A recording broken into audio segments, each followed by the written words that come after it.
guys, we are back with another podcast.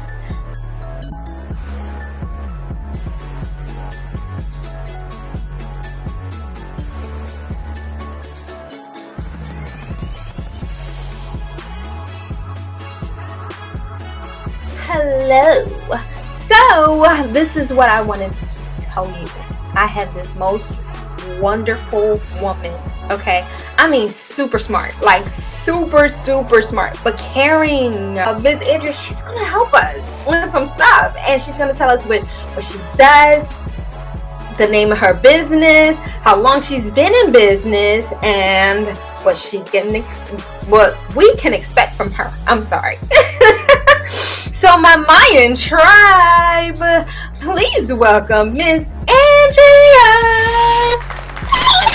Hello, LadyMyya. Talk about Mayan tribe, small space. If I do declare, I believe, being adopted from South American Colombia, I believe. Now, it's not true. I believe my indigenous background is that of either the Incas or the Mayas. So today, I am maybe a part of my Mayan home tribe. Well, thank you for having me. Thank you so much for just joining us and keeping us company, dear heart. Definitely. This is amazing. See, more of the Mayan tribe, all in and all is one. We're having a great time, you guys. Miss Andrea has a vision. This woman is awesome. Like, I want to be her when I grow up. So, Miss Andrea, tell us the name of your business. Alrighty, ladies and gentlemen, and all dreamers about press play. Plan life according to you, because in life is always a game, and once you press play, you don't stop, you just keep going. I love it. Press play. I love it. Love it, love it, love it, love it. Okay, wait. I got questions. So, how did that come about, right? So I have, like I mentioned, I came from Colombia during the war-torn drug zone era at its prime. My parents had to make the ultimate sacrifice to put me up for adoption, for they were unable to care for me. And I came to America, the promised land, at 11 pounds, 11 ounces. Fast forward, and I was welcomed into unconditional love, open arms of my American parents. They have instilled in me, Andrea, no matter what you do your best, do it right, and do what you love. How could I not press play on the game of life? This was my opportunity to be jovial, to give back to the community, give back to my homeland, and embrace the journey and have fun. Remember, everyone, life is not a destination, it is a journey. And through my years of social work and psychology, all the experiences in the medical and holistic fields, that's what I did. I learned, I loved, and I connected with individuals of all backgrounds, levels of functioning, experiences, creeds, you name it, I met those individuals. Even those who had the stigmatism of the labels of murderers, pedophiles, bipolar, schizophrenia, terminally ill, I still got to the root cause and understood through the major in psychology why they did what they did, if they were aware of what they did, and how they did what they did. And in doing so, I have developed my life transformational journey through my personal experiences and my life transformational resources, and have developed the journey called Press Play, Plan Life According to You, where I help you achieve personal freedom through the healing power of forgiveness. Are you serious? Are you serious? Oh my God! I had to highlight you on that one. I was just like, I know it's about to happen. Let's just make sure you get first and foremost. There you go. That is amazing. Like, for someone to just hear things about that. I mean, I've got to say that it happens so much to other cultures other than Caucasians, that those are the things that make up the genetics of other people that are different from them, unfortunately. And okay, so like, who was telling you this? Like, that's just wrong on every level. Yeah, so what happened was, I was, like I said, born in the war-torn drug zone of the cartel, the Escobar in Colombia. I mean, talk about bombs, explosions, just the worst of the worst. And it wasn't until I was later on in my years, in my late adolescence, that I felt comfortable to kind of read a few excerpts from my childhood.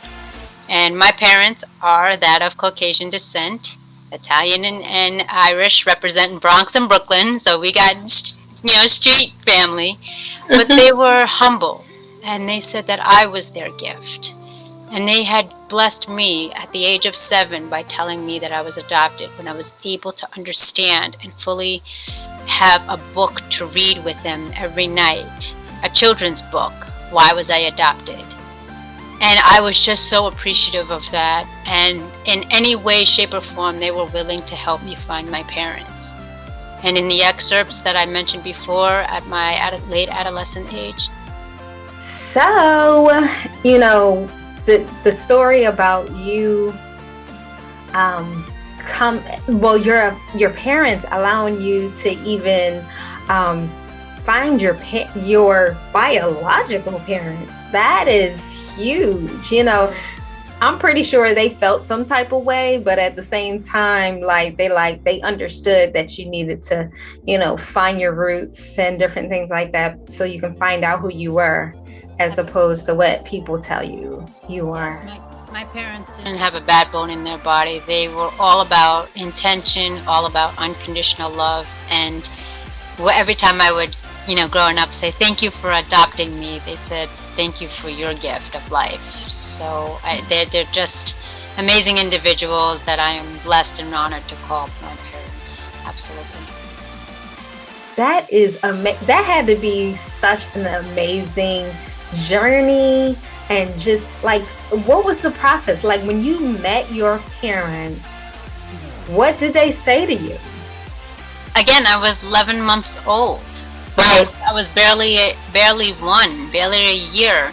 So I was brought over from Colombia, I believe, in a plane with the adoption representative.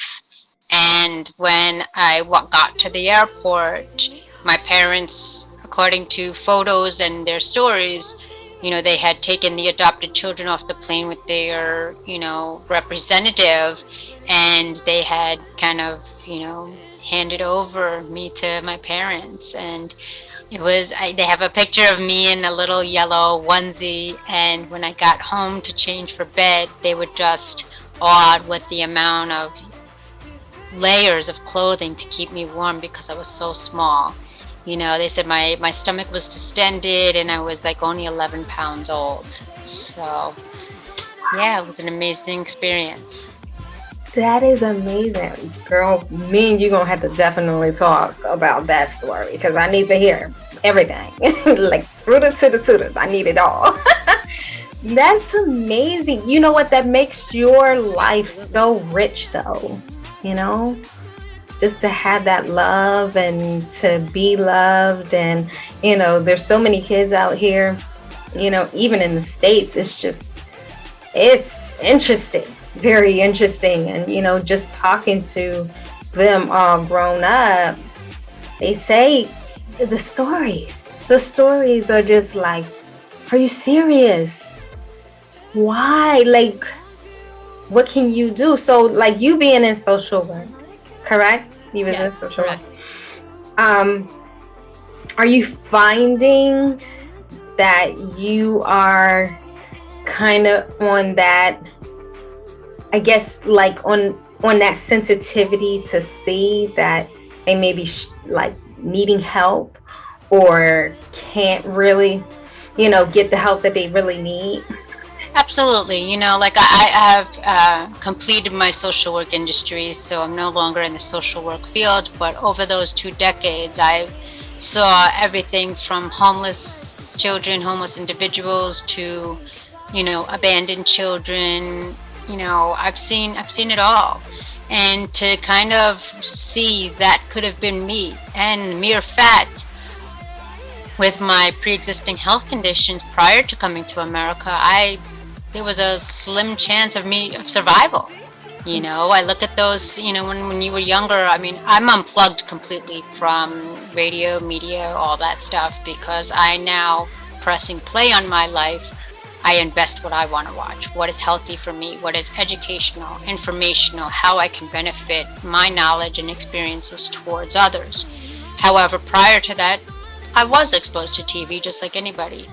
And to see those children with the distended stomachs that were struggling and in these, unhealthy conditions, I just look back and say, wow, for 11 months of my life, that's where I lived, in a war-torn drug zone era. And then being on this global journey of motivational speaking onto the Middle East, South Africa, Australia, and, Europe, in those areas, in some of the worst conditions, it's still going on today. Isn't that horrible? Wow. I'm glad that you were still, regardless of what, able to not just find a better life, but to now help people to try to get their lives back on track, to where, there's so many people out here that are hurting. They're just, you're just stuck with what you see, and you try to just kind of maneuver it the best way you can possible, but it's not always like the easiest thing. I used to tell people, and I still do, I said, you never know what the options were. So if somebody make, a decision that they, that may have to have consequences later, you never know how bad it could have been if they went another direction, So, but yeah, no, I believe that all things happen for a reason. There's some people that you just been able to talk off the ledge, and that's always a great thing. That's what I love to do. I love to encourage. I love to, help people understand, hey, it may look bad right now, but if you really think about it, and you really think about what you really want to do, because, we all had those passions in life when we were younger. We wanted to do things. If we went and we even tried to take a step towards that passion, where will we be? The things that you may encounter are maybe more so for the positive at that point. So you have to give everything a chance. Yes, girl. Yes. I love your story. Okay. So, tell the Mayan tribe, dear beloved, how we can get a hold of you and your program. Absolutely. I am all on media platforms of Instagram, YouTube, LinkedIn, Facebook, and I can be reached at andreamasons.com. I believe in paying it forward, that everybody, every moment of their life, as Miss Myya said, is a choice. And we are able and have to recognize we live with the choices we make every single day.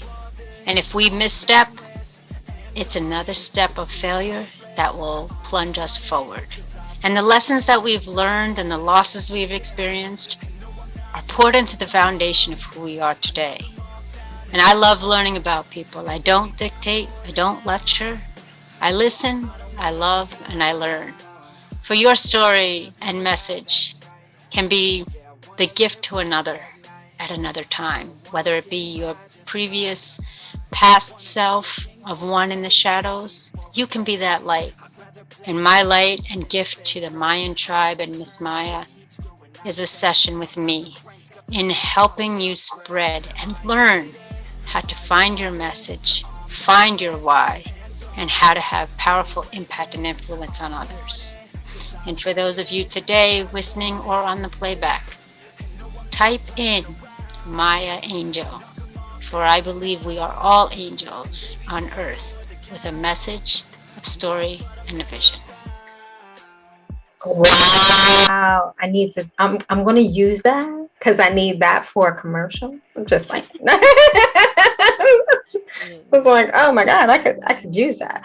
The encouragement is greatly, but I mean your message is so on point and it's just so needed for where we are right now. Everybody's just trying to really figure out what is going on and what options are available, and may not all of them be available, unfortunately. So, at the same time, we definitely want to take inventory. Take an inventory of stuff that you do have. Be grateful for what you do have. There's a lot of people that may not have that same thing, and you're sitting there and you're just, oh, I got issues and I got this and I got that, but you got a roof over your head, you got clothes on your back, you got food over your on your table. So not everybody has that option. They have so many, food banks out here now that are just like, we ran out of food, so it's just like, don't look a gift horse in the mouth either. Take inventory of all the good things that you do have, and you have your right frame of mind, because hey, I'm pretty sure some of those people that Miss Andrea has come across, especially her being a psychiatrist, you never know what the mindset of some of these people are, and you want to definitely take inventory on that, because like, that's your strongest weapon against anything that comes your way. So yes, the mind can be either a trophy or that of trauma. It's what you put into it. And once we stop realizing that we are all independent, that we are part of the puzzle of the world, we fill each other's gaps. For my areas of weakness may be your areas of strength. And when we realize that we can come together and no longer conquer and divide, we need to rise and unite. And the more we do that, the more impact we have. Don't forget where you've been. Know where you are, and always look ahead. For someone's watching and someone's listening. Definitely. Woo, girl, strong. Yes. I love it. Okay, so my Myya tribe, you guys know what to do. Please like, share, and subscribe. Please comment. I'm telling you, you can actually help some people just by commenting on, what was said, or a type of conversation that needs to be said. You never know. Hey, I'll get Miss Andrea back on here. We'll talk about it. Hopefully on a better platform, because this is another one. But still, we're gonna make it happen.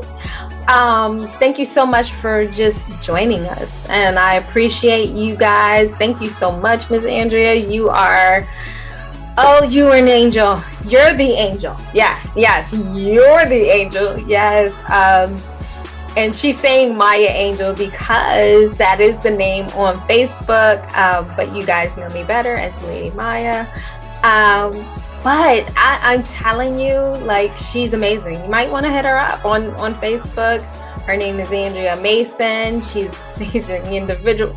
I mean, the patience on this woman. Okay. Anyway, if you would like to be on the show, you could always hit me up at admin@ladymyya.com or just ladymyya.com.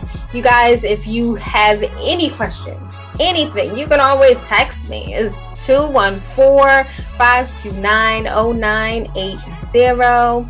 Or you guys, we'll chat it up. I mean, heck, there's many places that I have available that you can always just message, You can not just message me, but you can meet up with me and we can have a conversation. We can talk about some stuff. Yes. Thank you so much for joining us again. And you know what the deal is. It's Myya, M-Y-Y-A. And you know why? Because your homegirl is special. I will talk to you guys later.